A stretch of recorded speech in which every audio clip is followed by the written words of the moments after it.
the sports teams that exist. Certain countries have a big one or two, but we're proud to say our podcast is about the biggest team in the entire world. And the only thing else I got to say is, how about them Cowboys? Yeah! This is the World's Team Podcast. All about the world's team, the Dallas Cowboys, baby. We're here to redefine what it means to be a fan of the gridiron game. It's not just America's team anymore. Nope. We're taking that star-studded pride and spreading it across the globe. Each week, we dive into all things Cowboys. From game analysis that'll have you on the edge of your seat, to reactions and all the latest news. Whether it's free agency frenzy, draft day drama, or injury reports that make us want to hug our lucky jerseys a little tighter. We're bringing in fan groups from all over the place, from Germany, France, Brazil, the UK, Canada, Japan. Everybody gets to share their 2 cents on America's favorite team. Here we go! America's team! Mexico's team! World's team! My Dallas Cowboys! And now your hosts, Paul Stewart and Mike Poland. Yes, hello, welcome everybody. Yes, I am your co-host, Mike Poland, and obviously it's a good morning, a good afternoon, and good evening to all of Cowboys Nation. It is the 6th of July. It is a rainy and cold Saturday at the moment here in the UK, as it is in Scotland. But we're here to welcome everybody to the world's team, bringing Cowboys fans from all across the world. And we got with us the great and powerful, the host of the show, who's a little bit under the weather at the moment, the great Scottish Claymore, Mr. Paul Stewart. How are we doing, sir? Like you just said there, feeling a wee bit under the weather. I was ill a couple of weeks ago, got better, now I'm ill again. So it's the joys of having Scottish weather when you don't have enough sunlight, essentially. It's all about the vitamin D.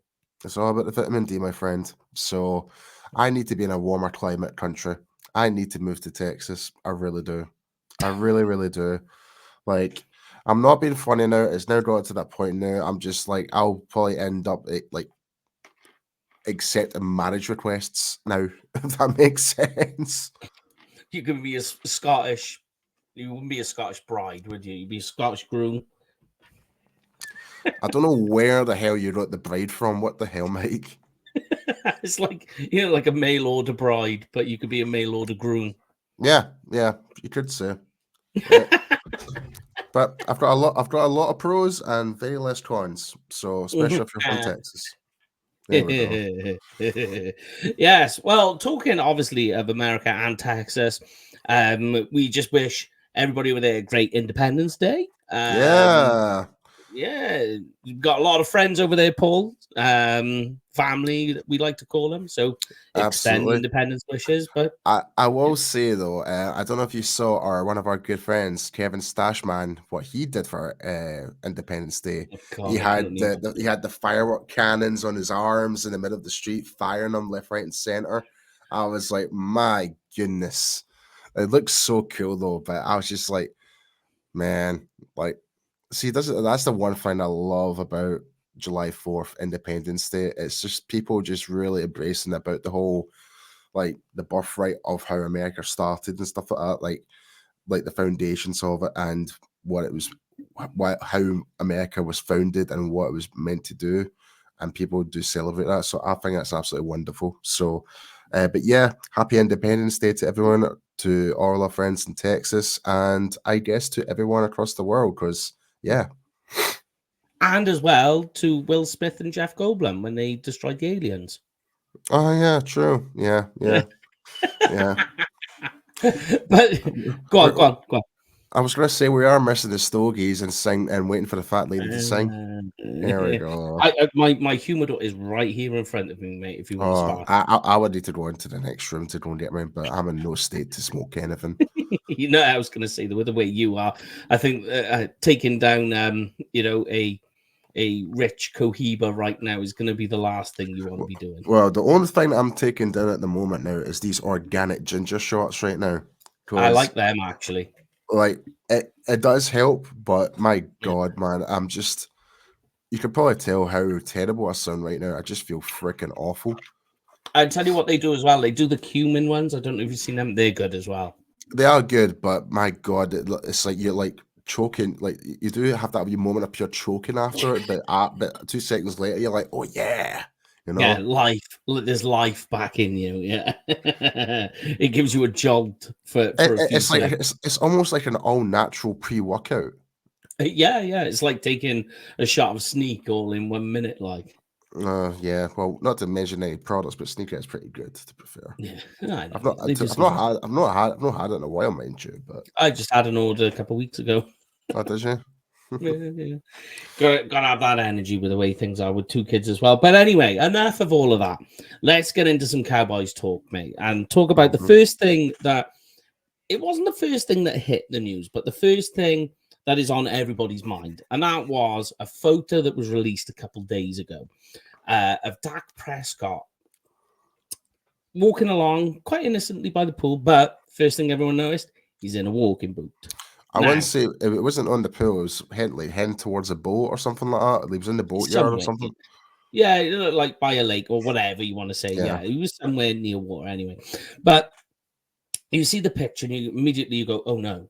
And then you remember, if you cast your mind back, that there was talks of Dak having some sort of niggling injury back at minicamp, and that he wasn't really practicing all that much. He was doing some stuff, but not a lot. And then you kind of go, well, wait a minute now. What is this? What's going on? And you try and dig around for news, and we're waiting for news. It did come out on Friday, which we'll comment on in a moment. But you wonder, with all the questions on Dak's contract negotiations, you're wondering, does this injury that's there, whatever's going on, because he went for an MRI scan. There's all of this news coming out. They're saying it's a minor foot sprain, but what was it before it was a minor foot sprain? And has that had a consequence on the contract negotiations, Paul? Not necessarily, because when you really look at it, how Dak's even performed after the surgery, like, and we'll dive into this. Finished top last year and fourth the year before type of thing. So, yeah, like I'm not particularly worried about it. Dak could still do his job, like given under the right circumstances and stuff like that. Like, I mean, I'm not particularly worried about it at all, Mike. Yeah. I mean, like I had some quotes on Instagram and Twitter messages that came in, and they were like saying, "Is this Trey Lance?" That there was all these comments surrounding, and you're like, "Okay, just slow down, calm down." Like for me, if I want to see any player injured, it's like right now. If they've got some niggling injury, let's get that problem now and resolve, because we're still months away from the regular season. All of this, you go, is he going to be ready for training camp? Very important, obviously. But really, the target goal for all of these players, whether it's Trayvon Diggs, DeMarvion Overshown, you could talk about Terrence Steele with his niggling injuries he had last season, recovering from the ACL. Then you see Dak with this. You hear about Luke Schoonmaker. You're kind of like, it's not great to miss any practice time with the team, but really the goal is regular season. And the good news is we're far away removed from worrying about this. So for me, if you're like on the DEFCON scale, we're right down the bottom right now. I don't know if that's your thoughts and what your thoughts are on people's comments about Trey Lance. People are just eating up the image and essentially just like taking the bait. Like you're getting a narrative from all the mainstream media right now. They're saying, "Oh, controversy. Dak's wearing a foot brace. Like, has he injured his foot again?" It's like, is it now time for Trey Lance to step up? And this is no disrespect to our own fans and stuff like that. Like we've got friends, but we just have that tendency to read the headlines and just go with it. Like, and without looking at the previous history, what it is. Dak's done this before. because of his ankle. The reason, from what I've been seeing in the reports, the reason why he's wearing that is because he doesn't want to increase any inflammation on his ankle, because it is still niggling from the post-op surgery what he had a couple of years ago. So that's he's the just injury. that's the injury. So he's taking precautions. So he's just trying to protect it. That's all.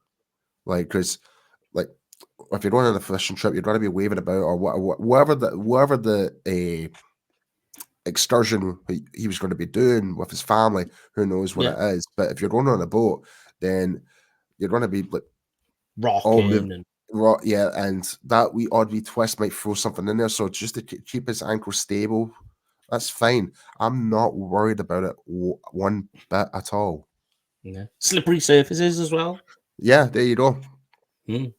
And it was reported later on by a couple of reporters, and we're talking key guys here that are in the know, where they were saying it's a minor foot sprain that he's got. Nothing to worry about. And it was reported then on Friday, or somebody seen him on Friday, not even wearing a boot. So it's one of those story/non-story things. But it was just a precaution, and someone just so happened just to take a photo of him just wearing the boot of him being precautious, and the media rolled with it to say it's more news than what it actually is. That's it. Yeah, I agree. And welcome to the world of the Dallas Cowboys, where one small bit of news becomes into absolute pandemonium. It's the funnel effect. Yeah. The traffic cone, I always call it. But yeah, I mean, more than anything, I think it just highlights, when people went into panic mode, I think it just highlights really how important your starting quarterback is. Because people panicked and they seen it. They went, oh no, oh God, what does this mean for us? And it's like, right now, don't panic. But what it does emphasize is even the Dak haters, whether you love him or hate him, it does not matter. To me, anyway, they're your thoughts and your feelings. You're entitled to it. Yeah, you're entitled to it. Yeah, exactly. So I mean, but what you don't want to have is your starting quarterback injured, and I think that's what it highlighted more than anything. Even the haters were just like, "Oh no," I know you get the ridiculous comments. Like, oh great, he's not very good when he's healthy, let alone when he's injured. And you just kind of like, oh, all right, okay, yeah, we'll skip past you guys. But I mean, that's just the emphasis of it. But I mean, I think one of the things you have to take very specific precaution with is when we get into training camp and when we get into preseason, you're going to see a lot of Trey Lance. And yeah, I think some people are going to try and connect the dots, and there's nothing there. There's no connection with these dots. They're going to try and put one and one together and get three.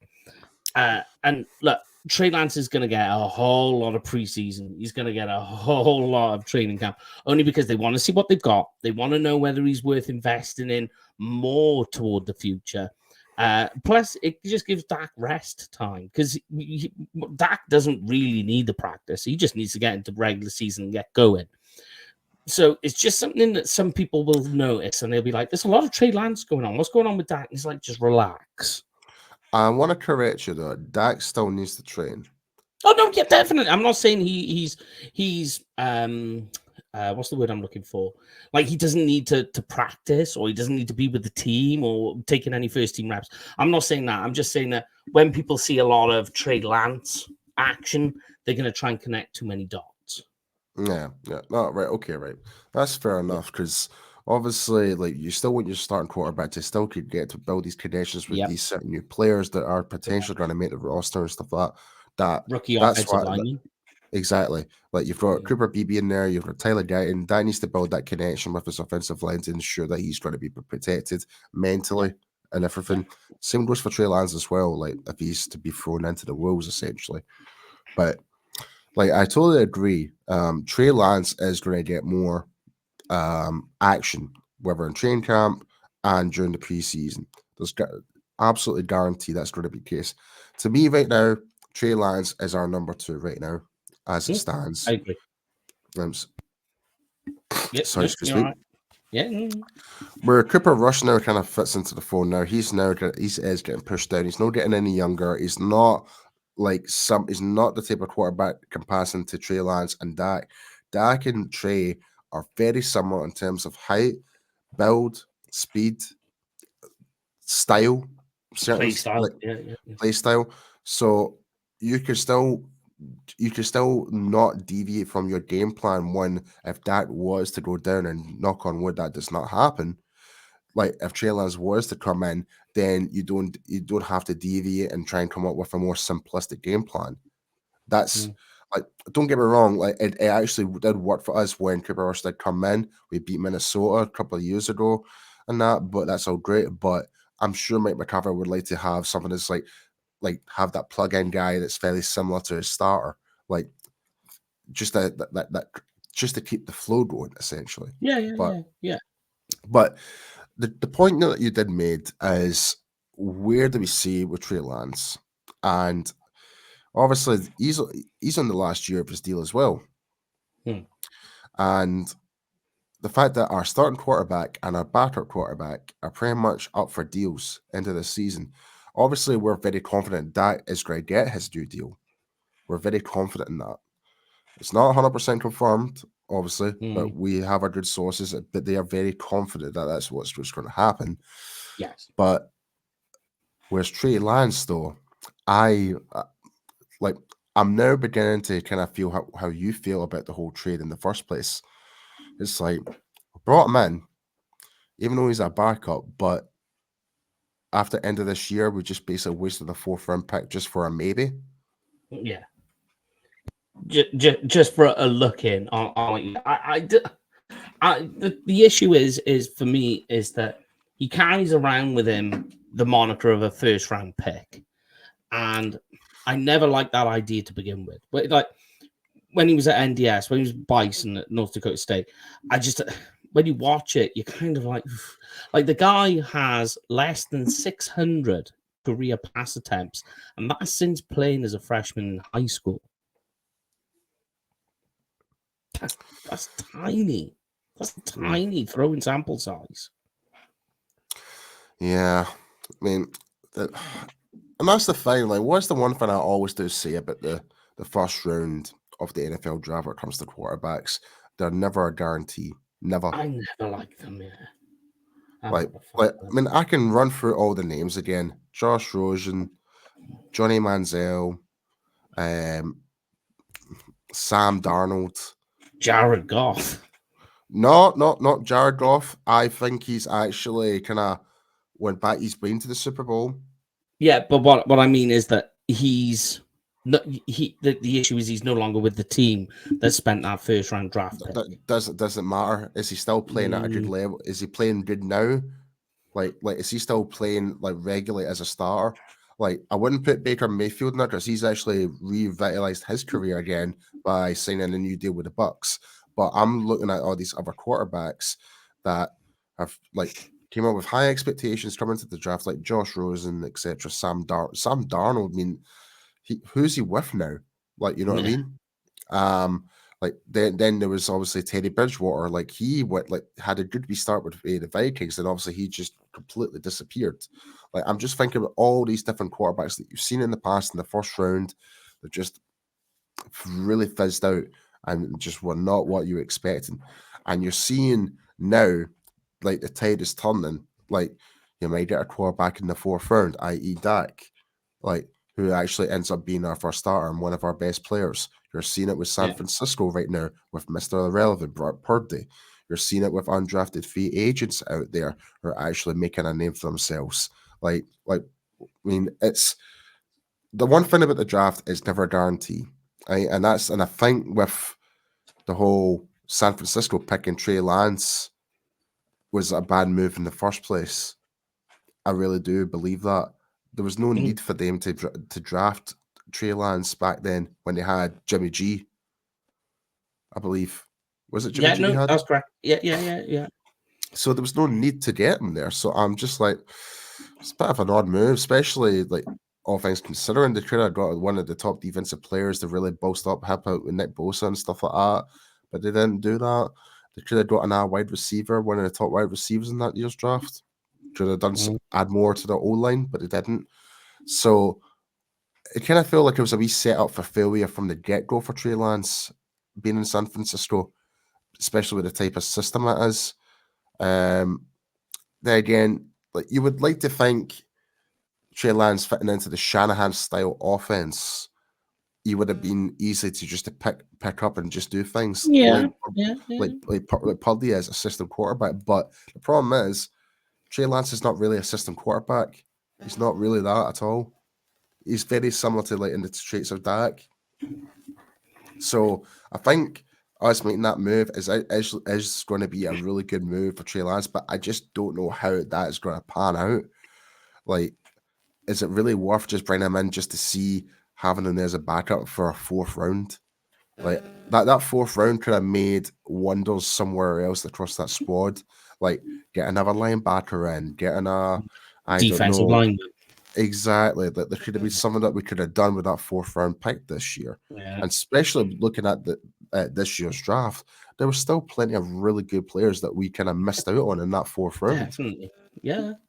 And you know, you kind of with that extra pick, you don't feel like, if you remember when we started day 3 of the draft and we didn't have that pick, it's a long wait before we got to that 5th round pick. And I know we have once the first 5th round pick come in, we were on a roll because we had a lot of collective there. I know just that the time limit shortens then as well. I mean, it's not like day 3 is not so bad. Day 3 no. But what I'm reiterating is just the length of time. So that means that there's all these picks happening that you're missing out on the whole time. All these guys are coming off the board. So now when it gets to your pick, you're kind of in a rush to try and get a guy that you need on your roster. So you end up overreaching. Whether that's going to be the case, we don't know yet. We can't predict that until we see like a couple of years from those guys from the 5th round. But, you know, it's still undue pressure you put on yourself to take a quarterback that has questions that you're hoping to develop. And you say the point, right, Paul? This is the bit that I struggle with the whole Trey Lance thing, right? If we say they give Dak his contract and he's on, say, Trevor Lawrence money, so he's on 60 million per, right? That still blows my mind. How in the earth is Trevor Lawrence worth that amount of money? I'm sorry, can someone justify that for me? Because I can't understand that. What has he done? Yeah, true. I mean, he's got them to the playoffs, but still. Yeah, I know what you're saying. But, like, if you do that, how much are you willing to pay Trey Lance? Because I think if you're going to go down the Trey Lance road of trying to retain him, then you're kind of looking at, I'm thinking in my mind, how much Jordan Love is getting paid. And he's getting paid between 50 and 20 million. So, like, are you really going to spend 80 million on a quarterback and a backup quarterback? Because you just can't do it. That's just way too much money. So then it becomes a case of, well, if we're paying Dak, we can't pay Lance. So what was the whole point in doing all of this? That's a good point you just made there. It's like, are we trying to do like what Mike McCarthy did with Green Bay? Maybe not. Like, it was like you have your main quarterback, then you draft a quarterback, they become an understudy for a year, then they take over. Is that what we're doing here? Like, yeah. So yeah, and then that's the other side of it. If you're not going to pay Dak, because you've got Trey Lance, so you say, okay, we're not going to pay him. There's 60 million that we save. We can get Trey Lance. He can be our starting quarterback for 15, 16, 17, 18 million, say, for the year. Then what was the whole point in this whole thing with Dak? Like, what you've just wasted all this time with a guy. If you watch the whole video with Cam Newton on Twitter, where he looks at the video of Dak and Patrick Mahomes being very similar in stats, he runs through the entire league of quarterbacks and he's like, I'm taking Dak, I'm taking Dak, I'm taking Dak. Yeah, I just want to mention that he actually still said he would pick Dak Prescott over Jalen Hurts. Thank you. Thank you. I've seen that. But, you know, this is a guy who played in the league. He played quarterback, played college football insanely well. Like, if you just go and watch. even though he didn't win the Super Bowl, but he was pretty much MVP for the season.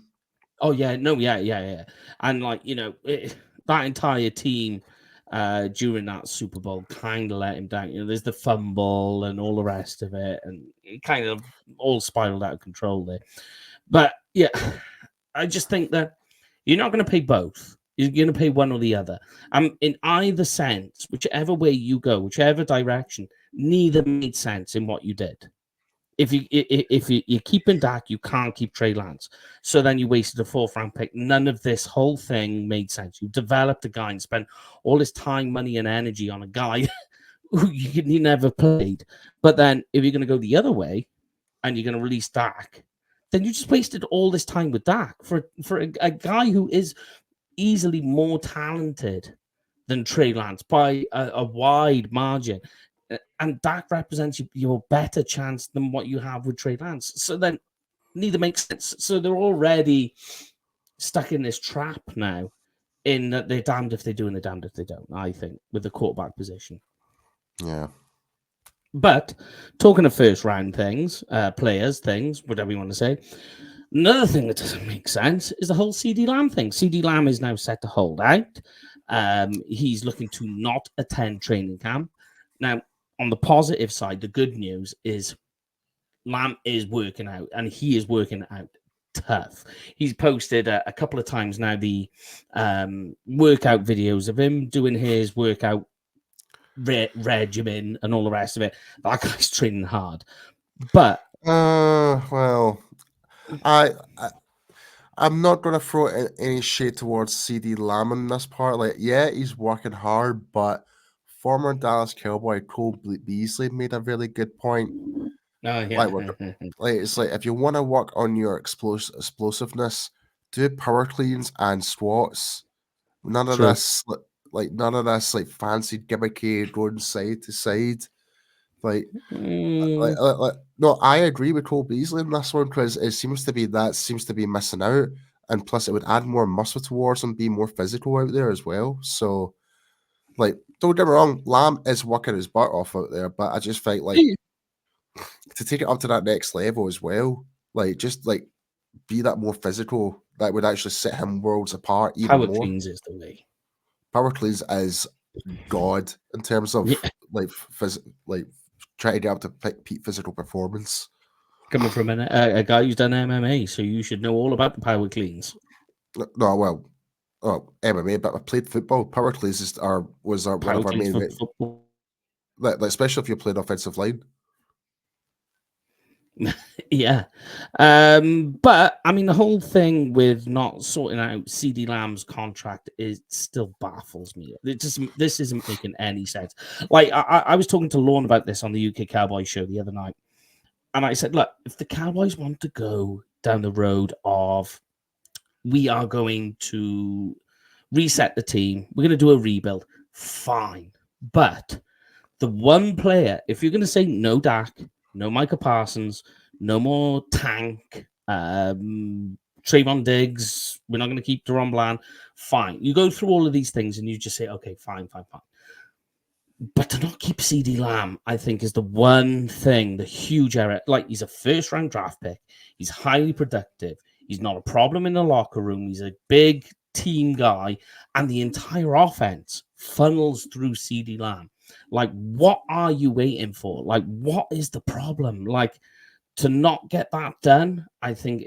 And if Jerry Jones and the front office don't do this, I think I'll probably be one of the most vocal people onto it because it just literally means you have no clue what you're doing. I honestly don't know what to make out of it. I mean, you highlighted all the good things about Lamb, but the bad thing about Lamb is like when things don't go his way, he goes into a bit of a strop.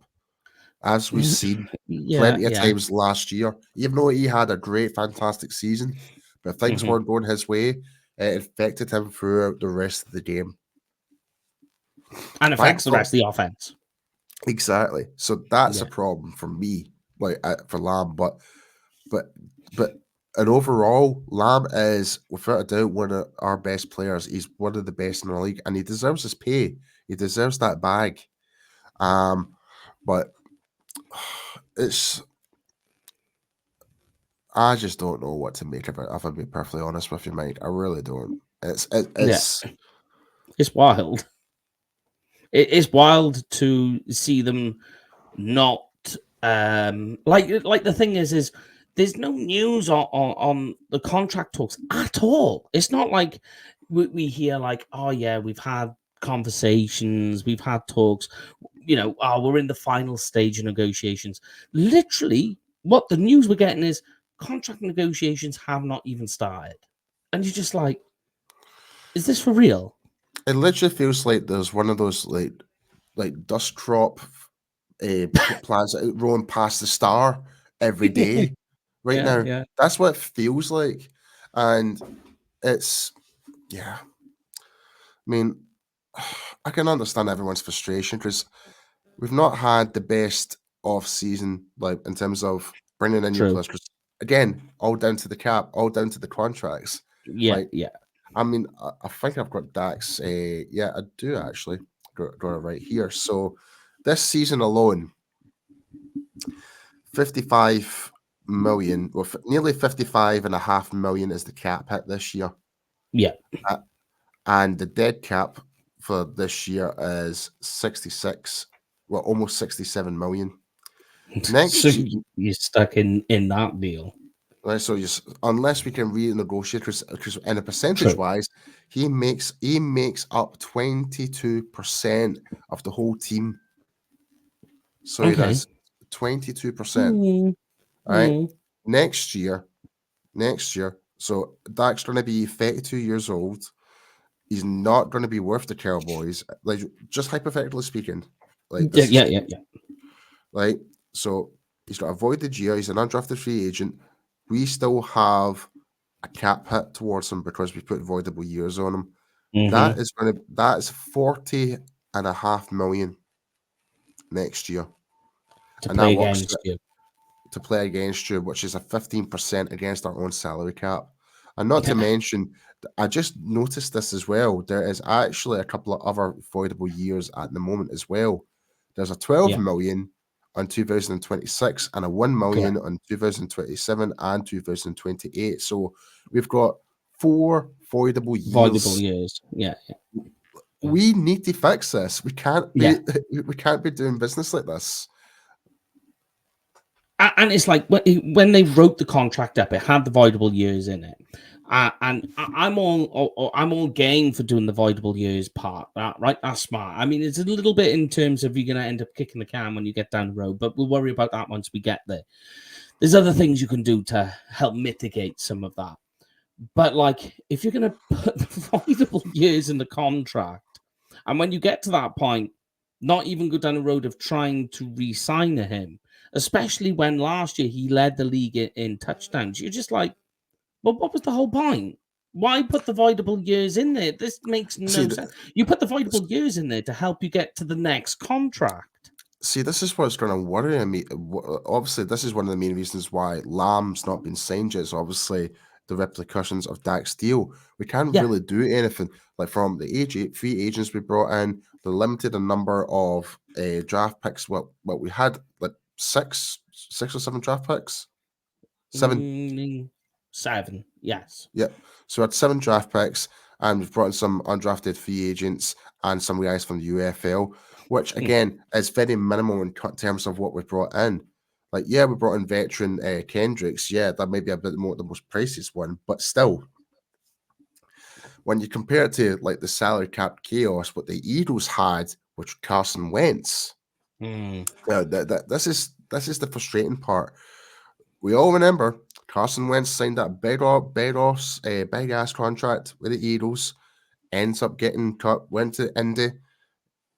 The Eagles still had to pay for Carson Wentz, but yet they still managed to bring in all these other players like Devontae Smith, AJ Brown, and in the future terms, like, don't get me wrong, like Hurts was already established, maybe like his second year and stuff like that, but the fact is they could still make that return like in a more progressive way and still get under the salary cap. Why can't we do that?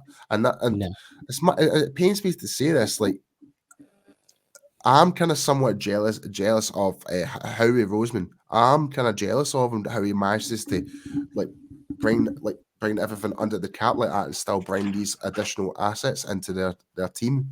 But somehow we just can't seem to do that at this moment. We're creating these avoidable years to kind of like stretch it out, and I'm just like, and it's just annoying. But the one thing I'm worried about: are we going to give avoidable years to Micah Parsons? Are we going to give it to CeeDee Lamb? You okay there? Yeah. Just fixing my microphone. I'm good. So, but you know what I mean, though? Like, that's what worries me. Like, if we give Dak his brand new contract, is there going to be a brand new set of rules of avoidable years when he hits the age of 36 or 37 years old? And when it comes to CeeDee Lamb, is he going to have avoidable years? Oh, this is just going to stack up and stack up. I know I'm worrying quite a bit, but you do need to ask the question: is this the right way to do things? I agree with him. There's nothing there that you say I can't disagree with, and it is concerning. And you know, they say cap is a myth. Yeah, okay, somewhat, but it's like paying with a credit card. You know, you pay for it as you get down the line. But I just think that either way, and I've said this many times before, is that what I want from the Cowboys is be clear and concise. What is the plan? If your plan is to keep Dak, go out and get it done. Get it sorted. If your plan is to not be with him next season, then fine. Then express that. Show it. Show what this plan is. What I don't want to see is for them to get halfway between one idea and heel turn, because that's when it gets expensive and when problems arise. The problem is, though, mate, we cannot afford to let Dak go. That's the situation. I agree. That's the harsh reality. Either you're a Dak lover or a Dak hater. Dak is going to have to stay. So therefore, we're not going to be any more financial chaos when it comes to the cap or bringing future players in. That's the reality we are in right now. But in terms of for this season, no, like, do I think Lamb's going to get his deal? Yes. Do I still think we're still going to like be competitive? Yes. Like we still have a good, decent enough squad to actually do things and still cause upsets. Like, obviously, like playing like Baltimore, certain games of the year, you do have your questions. The game I'm worried about for this year is obviously Houston, but can we still make a punch to actually try and win the NFC East again? Yes, but is my expectations a little bit lower than this year? Absolutely, because of what we've done in the off season. You need to be realistic here. Yeah, no, I'm with you. All right, then. Well, we'll just go to a quick sponsor break. When we come out the other side, I have 2 questions for Paul. So when we get there, we will hit that and also give us your quotes and comments on the questions. That's right after this. The World's Team Podcast is brought to you by Cowboys Experience. The ultimate Cowboys experience with stadium tours, meet and greets, tailgating, game tickets, and much more. For more information, please go to www.cowboysexperience.com. Yes, that's right. Cowboys Experience, right down there on the bottom. Go check them out. Let them know the World's Team sent you. And they might have a nice little nifty extra something in there just for you. Yeah, and in case you can't notice from the photographs, you can see Drew Pearson's there. There's a picture of me with Tyler Smith. There's a whole group of the UK Cowboys fans from last year. And Mike's brother is actually throwing the X with Des Bryant from last year. So that all can happen if you come up with Cowboys Experience. That's right. Go check them out, guys. They are worth the look. So, yes, questions. Okay, so I have 2 questions. But first one, I mean, we were just talking about the Cowboys offense being very offense heavy this one, and rightly so because of so many question marks that are on it. But I've got a question for you in terms of last year, the Cowboys finished first in the NFL in points per game. The year before, they finished 4th. Very, very... that success on the offense replicated season by season. It's awesome to see, obviously. But with the amount of changes that we've seen, So now we've got no Tony Pollard. We haven't got Tyron Smith. We haven't got Tyler Biadasz. But we do have other players who've come up. Ferguson is one of them. Tyler Smith. Rico Dowdle could be a hidden gem here. But where do you foresee? Do you think the Cowboys, with what they've done and what they've got on offense, finish as the number one top scoring offense again this year? Number one? Yes. No. Mm-hmm. Top 5, potentially. Mm-hmm. Okay. Elaborate. Well, hoping that Lamb gets his deal done. I still think, yeah. Like, I think Jake Ferguson is going to take the next stride, and he's going to be I think he is going to be the contract talk for next year. Mm-hmm. That which no one's talking about right now. If Jake Ferguson has a big season this year, pay him. So, in terms of our other receivers, like Brandon Cooks, I think he will have a more he'll get back to a normal way of how he used to play, being that very consistent wide receiver. I think now he's got that year one under his belt under Dak, better communication, stuff like that. So, obviously, with the new offensive line guys we're bringing in, Tyler Guyton, Cooper Beebe, obviously they're both rookies, but I am very confident in those two guys are going to be really good for the Cowboys, especially Beebe. You went and bought Beebe's jersey. I have. I'm after much discussion with you, mine. That was a joint effort. Yeah, no, but I'm very excited for Beebe. Don't get me wrong, I'm very excited for Guyton. There's a consumer he's a wee bit less got the less experience and mostly played right tackle in his career. Yeah, but he has came out and stated saying he much prefers playing on the left. He says he feels that's more of his dominant side. So if that's the case, then it should be a much more easier transition for him, because there is a difference when you're if you've got a stronger leg, especially if you're in boxing, like boxing is probably the best analogy here. I like it. Yeah, going from southpaw to orthodox, it feels different. It feels like throwing a jab's different, throwing a hook's different, throwing a straight's different. It'll be the exact same in terms of being as a right tackle to a left tackle. Do it, kick back in your steps for pass protection.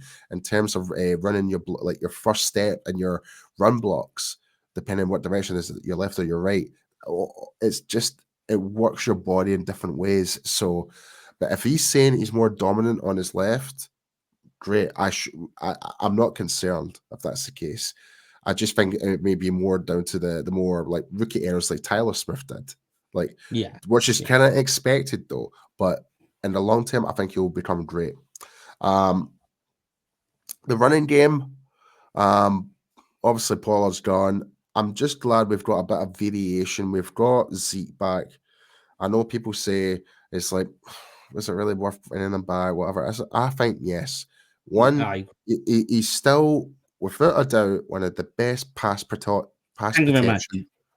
That's the big one. I'm saying thank you very much. That's the big one. You didn't even let me finish what I was going to say there. No. The pass protection is the big one for me. But yeah, carry on. Sorry. Right, so he's one of the best pass protecting running backs in the league, especially in the past 10 years. More so than the big and powerful Derrick Henry. More so than that.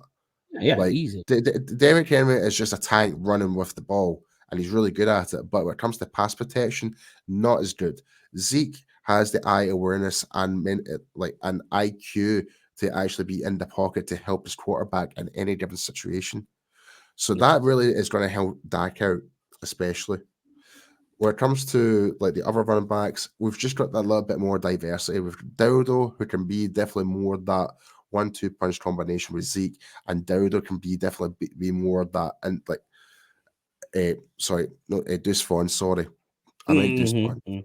Yeah, Deuce Vaughn, we can bring that extra element. I think he might get some more game time this year. Obviously, special teams and that, but I think in this year, I think you might get a bit more of a rotation in this year. It definitely feels more of a running back by committee, which I'm a big advocate for.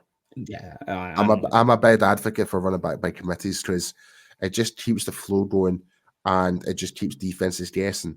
So, and each person, I always like to say, I like to see a basketball team and as a running back committee. So everyone's got like a different skill that they can bring. and not only just that, Mike, if you're running it by a running back by committee scenario, you're not basically putting all the pressure, the hits, the injuries on your starting running back. I mean, I'm going to use this player as an example. Take Saquon Barkley as an example.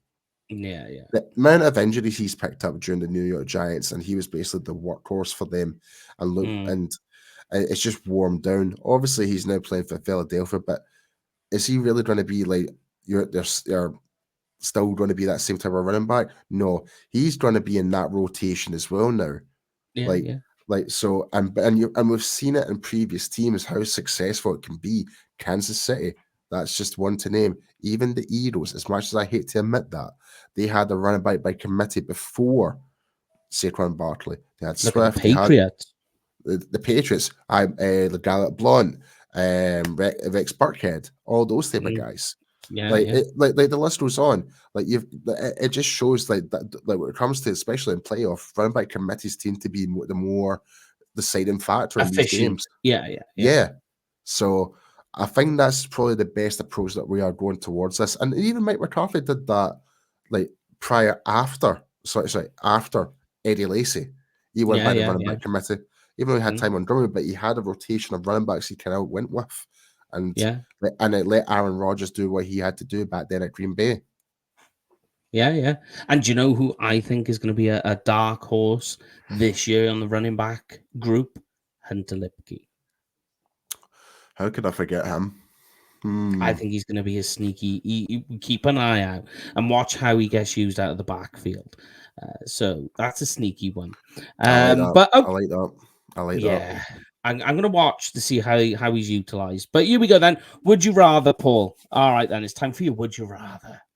And we've talked offense. We talked a lot of offense. Try and bring some defense in here. So I'm going to ask you, what would you rather? And let us know in the comments as well, guys, at home. Would you prefer the Cowboys, based on their team and how they look, would you want them to be the top scoring offense in the NFL or have a defense that allows the fewest points? Mine's is an easy answer. Come on, then. Defense with less points. Like, defense win championships. I'm sorry, but if like your team can score all the points you want, but if your defense is not helping you out, what's the point? I like it. Yeah.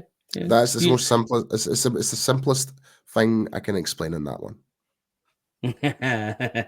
Although I will say that if you ever look at the Dallas Cowboys rankings on most points scored in a season, the years they've won a Super Bowl have been like when that's like in rankings per year, they're in like the top 10.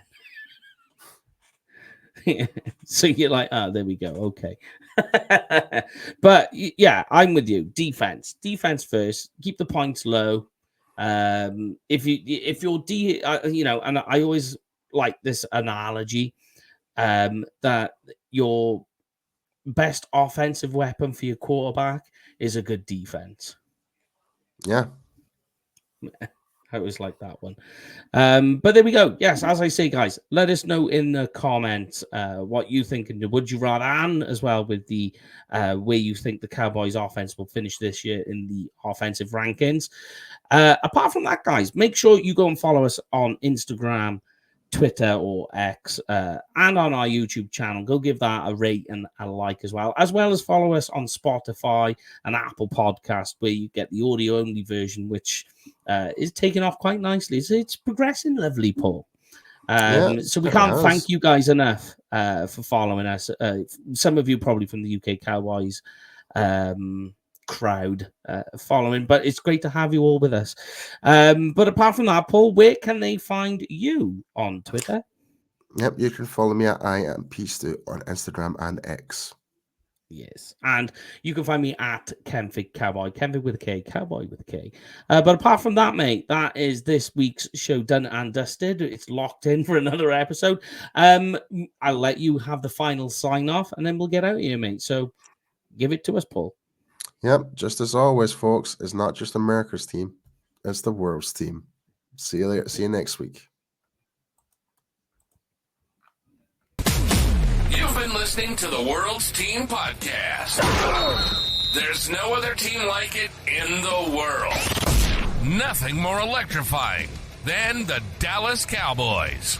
And we're here to prove it. We bring in fan groups from Germany, France, Brazil, the UK, Canada, Japan. We're everywhere, baby. We hope you've enjoyed the show. If you did, make sure to like, rate, and review. We'll be back soon. But in the meantime, find us on Instagram at the.worlds.team, on Twitter at _worlds_team, and on YouTube at the Worlds Team. How about them Cowboys? And the only thing else I got to say is, how about them Cowboys? See you next time.